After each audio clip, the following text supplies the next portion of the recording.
Hey, welcome to episode number 5 of The Everyday Entrepreneur. Awesome episode today with Mr. Terrance Smalls, TK Smalls.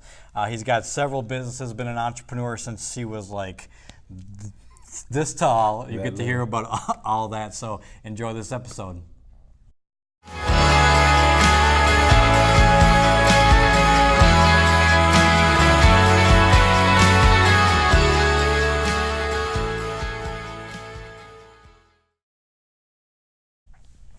Hey, how y'all doing today? Like you said, my name is Terrance, TK Smalls. A lot of family, a lot of business partners know me as TK. So I definitely appreciate Michael for having me on his show today. And it's nothing like being a part of a show that is definitely like-minded of what I'm trying to do, being an entrepreneur, and what Mike is doing. So we can have that conversation that we both can relate to. Wouldn't you agree? Yeah, for sure. And we go back, so I've known you probably for like 6 years maybe. Yeah. 5.5, 6 years, something like that. So we've been able to work together with some different businesses and done a lot of entrepreneurial training together, which is probably where we've connected the most. But we've then been able to go on trips together. I've seen you on the jet skis in the middle of the ocean, losing expensive sunglasses. Oh, I didn't think you were going to bring that one up. You know what? Your memory is ridiculous. I guess that's what it is when you remember funny young things, millennial. man. Oh yeah. You see people acting like a fool on a jet ski. It's easy to remember. Lose them shades. Yeah, that's right. We're not going to talk about those shades because that's not gone. the only time I lost them. No. I lost them twice. All right. So yeah, but the cool thing is, not up until recently, we were at a training event, and we'll get into your business, but you were showing my wife some things, teaching her some things, and what happened was we started talking, and I started asking some questions, and you're telling me the story of how you, so we'll get into that. But first of all, just talk about kind of the businesses you have, what you're doing, all that stuff. Okay. I own a few different businesses. I'm doing a bunch of different businesses, and like he says, as an entrepreneur, you have that freedom. Yeah. You have that freedom to be able to do and have multiple streams of income, because as a successful entrepreneur, most successful entrepreneurs have, if you want to become a millionaire, you have to have at least seven. They say, yeah. So, I'm trying to achieve that goal, first of all, to get to the 7, but most importantly, I'm trying to have them all to be successful, because you can have a bunch of different businesses, but if they're not, operating in a successful manner, then it's no purpose of saying I own 6 and 7 different businesses. Yeah. So the key to it is, having them to become successful. So as far as my first legitimate business is a barber. I've been a barber for 35 years, and to this day I own a barbershop still, and I operate with that business with nothing but passion. Yeah. That's why I'm still in it. You meet so many different people, so many walks of life, and that's what led me into other businesses that I'm doing, like the business that me and Mike were in together, helping people with their finances and things of that nature. And then also, I'm into real estate. And through my barbershop, I've, acquired these different avenues of being able to make some income. So, I'm talking about barbering, real estate investing, that is, soon to be, a realtor, and then also, helping people with their finances and being able to get, business funding, getting the credit right, and then being able to, put themselves in a position to make some additional income. Yeah. So, I enjoy all of the businesses that I do, and if I can't have passion about it, I will not be doing it, because when you have passion about something, when you work in a business, it's not a business. It's just something that you're doing every day that you enjoy, and the benefits of it is being able to reap, some income from it. Mm-hmm. So the barbershop you have now, how long have you had that barbershop? This particular barbershop I've had going on 8 years. And there's how many people working there? 10. 10, okay. Yes. And you've had multiple barbershops. Mm-hmm. I've had a barbershop before that for 11 years. That was in another city, not too far from where I am now. Yeah. And then moving into Georgia, I moved into Georgia, and I ended up working at someone else's shop for 2 years, and then I ended up moving myself in a position to get my own shop, because I've always, my mentality is to work and do what the owners do, so that I can eventually become an owner. And that's the same concept of success leaves clues. Right. And, So. and that's something I didn't even mention too. We're live today from Atlanta, Georgia, actually Roswell, Georgia. I flew in. I've been in town for a few days, catching a flight home just a bit, but we were able to catch up here at one of the office that I work in while I'm in town here through Entrepreneurs International. But yeah, you were saying you're Georgia. You were from New York, right? Yep, I moved here in 91. Yeah, cool. So let's take it all the way back, because this is where the story gets super cool, fascinating. And he started just going off. So he said he's a barber, like he said. Yes. So my wife's a hairstylist. She owns a hair salon also. And so we're up in our hotel room, and you're showing her how to do a fade, right? Yes, yes. And giving her some tricks on that and all those things. So I'm sitting there, I'm just sitting in a chair, you're working on my hair, and we just start chatting and hearing all these stories. So let's go way back. And I know you're like 25 and all. Yeah, yeah. 25, just, got a little white hair, early. It runs in the family. Right. So let's take it way back. So how you got into being a barber and Well, basically being an entrepreneur. exactly. Okay, that sounds a little bit better. Yeah. Now, I didn't remember that. I didn't know that Mike was going to remember this story that I shared with him while I was showing his wife some different steps on, actually being able to fade her customers a lot better. But I shared a story with him how I started being an entrepreneur in my early years. First of all, I started delivering papers in the city that I grew up in, Mount Vernon, New York. And I started delivering papers, and I don't know if you remember that part, but as I was delivering papers, the person that I am, I wanted to be the best paper deliverer in the city that I grew up in. So competitive. So competitive, you mean? Oh, always. Yeah. Always, I know it. you're competitive. So that ended up happening. I ended up having the largest paper route for someone my age. I mean, it took a lot of work. I would have to get up, 3:30, 4 o'clock in the morning to actually get the papers out there on time and then get to school and still manage to keep my grades up. Because How my old parents, are you at this time? I was like 11, 12. Okay. And my parents told me that, of course, if my grades didn't stay up to par, then I would have to stop. So, me being an entrepreneur at that age that I, You was. probably didn't know what entrepreneurship was. No, right? I didn't. Yeah, I just a know hustler. that I like You're a making that hustler. money. Yeah. I like having my own money. Yeah. So then, let's fast forward a little bit from the paper route to working at Pizza Hut. No. But you were working at the barbershop, though, weren't you? Oh, no, now I started working at a barbershop at 11. Yeah. So Yeah. talk about that. So Okay, how okay. did that happen? Because this is yeah. Okay, cool. Well, and now I started sweeping at the barbershop, and I was delivering papers, because when I went to the barbershop, my father used to take me to the barbershop on Saturdays.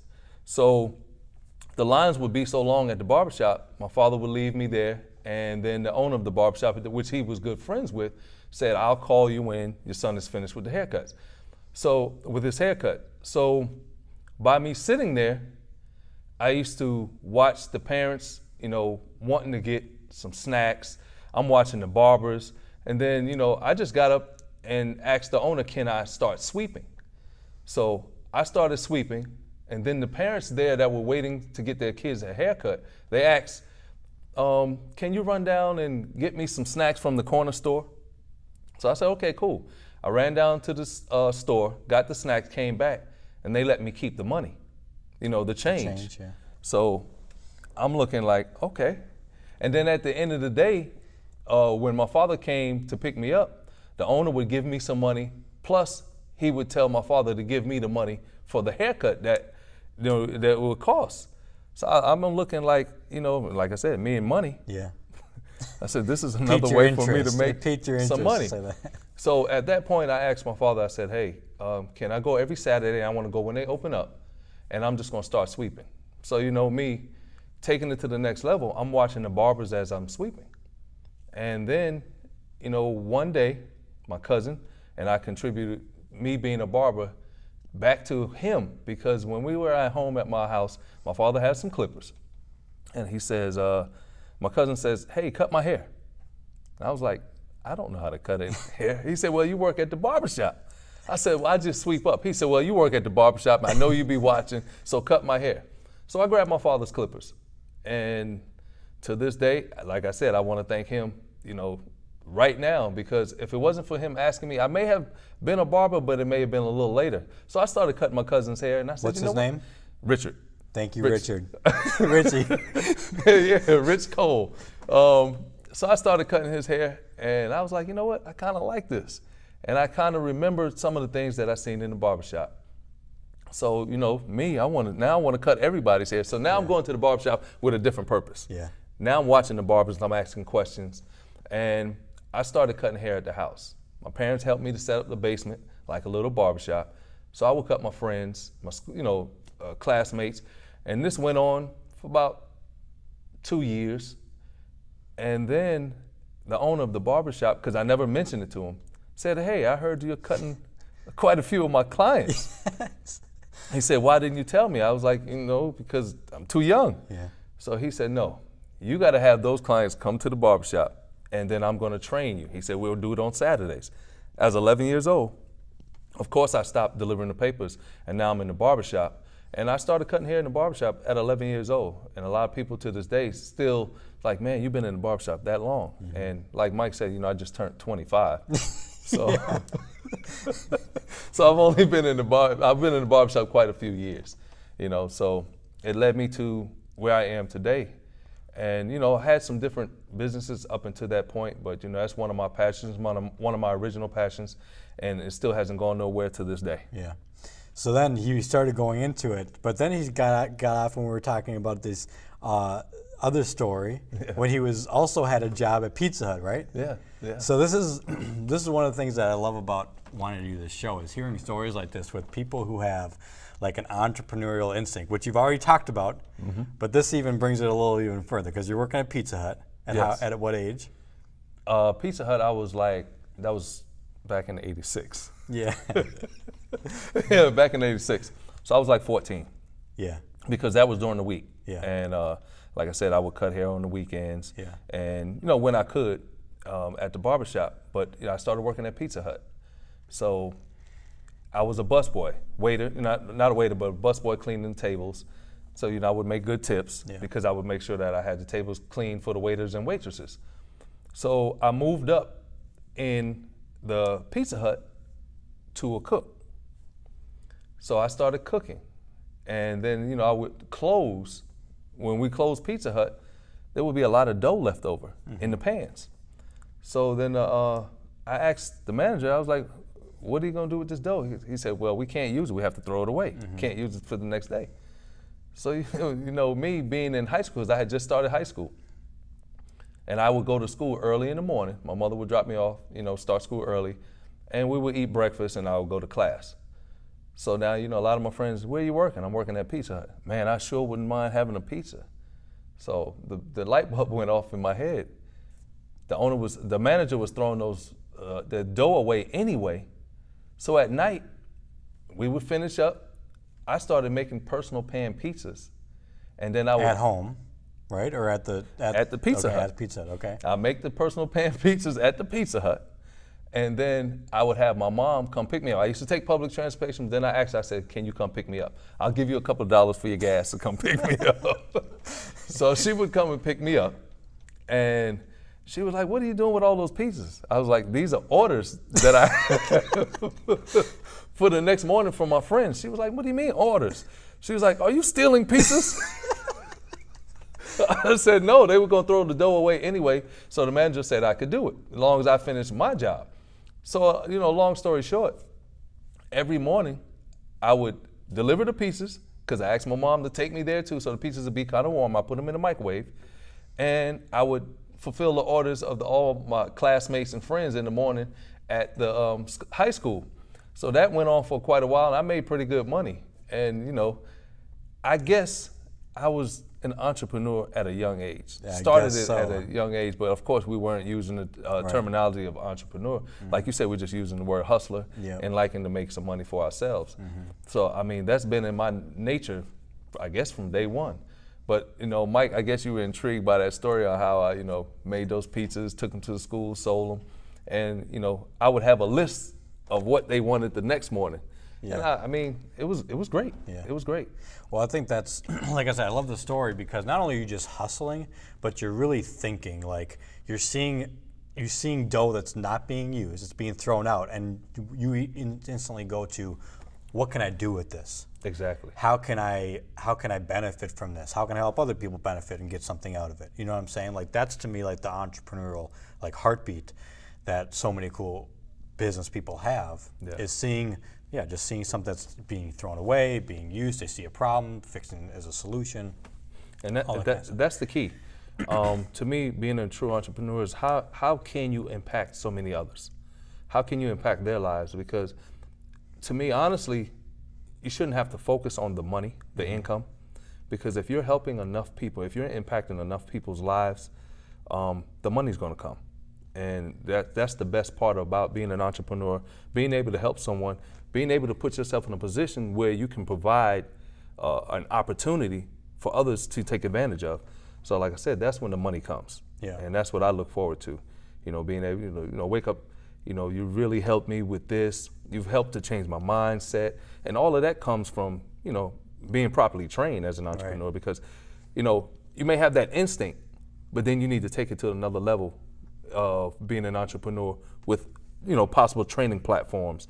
And of course, me and you both know we've connected, as far as being an entrepreneur with Entrepreneurs International. Because my story is completely different. Like I didn't know, I was an entrepreneur really at heart. I don't feel like necessarily growing up, but still, like you said, being able to be trained to learn skill sets, mindsets, all that stuff of it. Yes. People start at different points, have different backgrounds. You don't have to be, like I always thought you had to be an entrepreneur like to the core since you were 2 selling business or baseball cards or whatever, you know what I mean? Like, but that doesn't necessarily have to be the path. There's so many different paths, to it. But so let's talk then about just the barbershop side. So like, because obviously you grew up in it. So at what point did you start?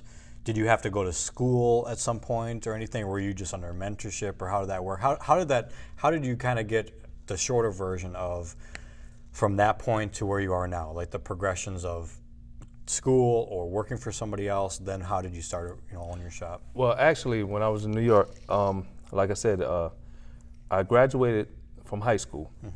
I was supposed to go to college, but being an entrepreneur, working at the barbershop, and then I was able to work at the barbershop full time, and being able to take advantage of being there, during the normal hours as a regular full-time barber, I started making some great income.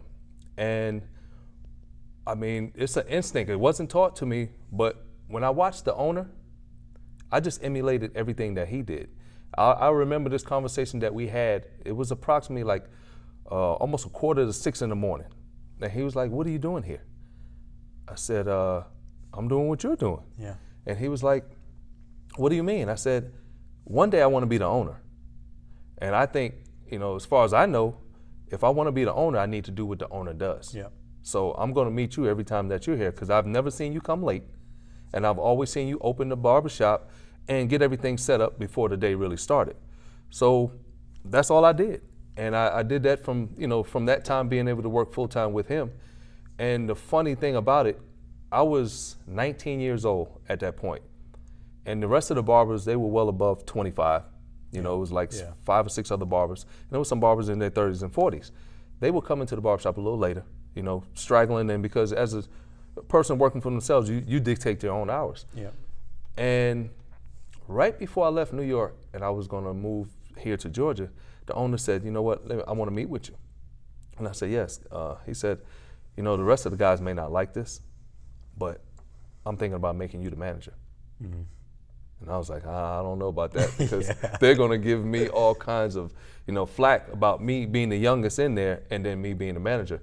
I guess it was a fortunate thing for me in my relationships with them, because I ended up moving before, I had that opportunity, and I came down to Georgia, and I just applied the same things that I've learned up there watching him to moving here in Georgia. So when you moved here, then you didn't own your shop right away. You started working somewhere here.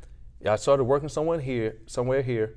I met a guy that owned the barbershop. He was from New York, so we had something we had something in common. And like I said, I applied the same work ethics and morals as being a barber here. And within a year's time, he wanted to open up another barbershop. So he was like, hey, what would it take to have you become the manager of my second barbershop?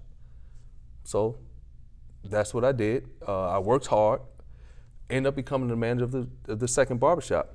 But this is another lesson that I learned being an entrepreneur. Not only do you work as an entrepreneur doing the things that you like, but you also have to have your I's dotted and your T's crossed, and you have to have paperwork when you're making different business deals.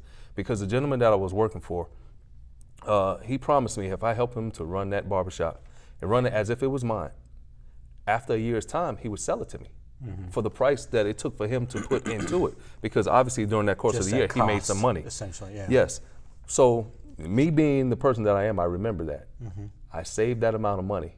I came to him on that anniversary date with the money. I said, here you go. He was like, what is this for? I said, I'm ready to buy the shop because you said after a year's time, help you to get the shop, and this shop is running, being very successful. He said, well, no, I can't do that. And I was like, what do you mean? He was like, we'll have to wait a little longer. I said, well, that's not what you agreed on. So I was a little angry. Within 2 weeks, I left that shop and went to another shop. Like I said, applied the same ethics, end up going into business with that next owner that I went to. We ended up opening up a salon together. Okay, as a partnership. Yes, as a partnership. So I left his shop and started working in the salon and managing it also. And like I said, we were business partners there. And then he sold his half to another business partner. And from that point, I've opened up 2 more shops since that. Okay. So cool. So one question I have, and I should probably know this because my wife owns a hair salon, but sometimes you say barbershop, sometimes you say salon. Is there a difference there? My terminology, barbershop is strictly for barbers who cut hair, and salon is for where women are doing hair, well, not necessarily women, just hairstylists are doing women's hair or men's hair. More color. Color. Stuff like that, or what? You're talking about perms, relaxers, things like that, which you can still do in the barbershop, but I label them as salon and barbershop. Yeah. But you can do both in both locations. Currently, my wife is a hairstylist. Oh, for sure. She has her own shop. Yeah. Well, she's actually behind the camera right now, being quiet over there listening, which is cool. But I told her when they walked in, I said, "Hey, Akina, you're on my list too." So most definitely. Sometime when I come into town, because she's not only a hairstylist, she does other really cool stuff in that space. So we'll get into that. We'll save it. True entrepreneur herself. No doubt. So, and I'm sure you guys have obviously bonded and clicked over that. Oh yeah, she acts too much like me. That's probably what she says. Yes, that's exactly what she said. Yeah. She's a female version. Yeah. Well, that's cool. So we'll have to maybe we'll do another episode or something sometimes too, because like you said at the beginning, you've really expanded into some other things. Exactly. Finance, different areas of finance, personal and business funding, things like that. You've dove into for the last year and a half. You've been doing real estate investing. Yes. Yeah. Yes. And you've shown me some awesome pictures of like flips you've done and all that stuff, right? I mean. Yes, that's been great. And like I said, that's always kind of been an interest of mine. Just as an entrepreneur, certain things kind of prevent you from moving into a different field because you have to fulfill what you're doing and make it successful. But I was blessed with an opportunity meeting a great gentleman that put me in a position to be able to do some real estate investing, and I just want to be able to take it to the next level because, like I said, that was always an interest of mine. So I'm gonna pursue it even more and look to become a lot more successful than that as well. I mean, ultimately, it's just like we talked about, even going back to pizza, is looking for where is there opportunity, where is there problem, where is there something that's, there's opportunity, and how can you take advantage of it, whether it be market conditions, whether it be a product or service, whatever it is. Exactly. Keeping your eye open. Exactly. For the opportunity. And can't forget, always in working on your mindset. Yeah. As an entrepreneur, you have to always look to, gain more knowledge, link up with some people that are very successful entrepreneurs, because like what I said earlier in the conversation is, success leaves clues. Yeah. And a lot of people don't understand that, but do what the successful are doing because it leaves the clues, and you have a greater chance of being successful when you do what they do. Right. So it's Well, easier it's that to key learn. principle of, whatever, if you know what you want, find someone else who's got it and do what they do. Exactly. Right. Exactly. And I think a lot of people even forget that. I was talking to somebody recently about he is out of high school and was trying to decide, okay, where should I go to college? And what should I do? And he was really just focused on where should I go to college. And I really brought him way back. I said, whoa, before any of that, what do you want to do? What do you want and then beyond that, what do you want your life to be? Like, what kind of life do you want to have? Because then that can look at, okay, who has that kind of life? What do they do for work? Okay, so then you see what they do for work. Then you say, okay, how did they do that? How did they get started? And work it backwards. You know what I'm saying? I think so many people start, they don't really know, they don't really have defined goals or anything, or even just they don't have a lot of specific passions for something. And then they just try to just follow a plan. But then a lot of times people get frustrated then. They're not really happy with what they're doing later on. Exactly. Cool.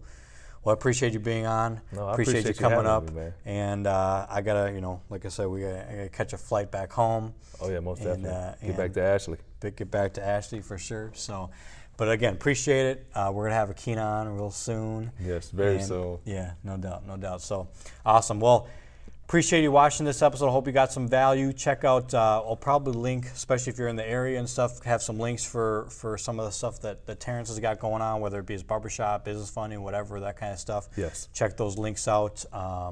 You can go to my website, michaelwj.com.